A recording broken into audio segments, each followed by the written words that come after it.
राज्य में मराठी भाषा को लेकर राज्य सरकार ने बड़ा निर्णय लिया है। इसके तहत जो स्कूल मराठी भाषा बच्चों को नहीं पढ़ाएंगे, ऐसे स्कूलों की मान्यता रद्द कर दी जाएगी।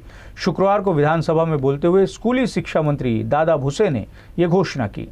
अध्यक्ष महोदय, आपल्या महाराष्ट्र राज्यामध्ये इयत्ता 1ली ते 10वी सर्व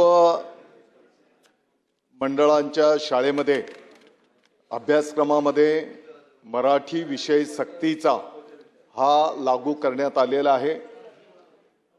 आपण सन्माननीय आमदार महोदय, आपण जे बोलता ही वस्तुस्थिती आहे की काही मंडळांच्या अभ्यासक्रमामध्ये राष्ट्रीय आंतरराष्ट्रीय स्तरावर त्यांचे अभ्यासक्रम त्या ठिकाणी केले जातात आणि म्हणून काही शाळांमध्ये मराठी बंधनकारक करीत असताना दुसरी भाषा म्हणून आणि काही ठिकाणी तिसरी भाषा म्हणून निश्चितपणे त्या ठिकाणी आहे, परंतु मराठी भाषा शिकवणं बंधनकारक ऑलरेडी त्या ठिकाणी नियम कायद्याचा आहे।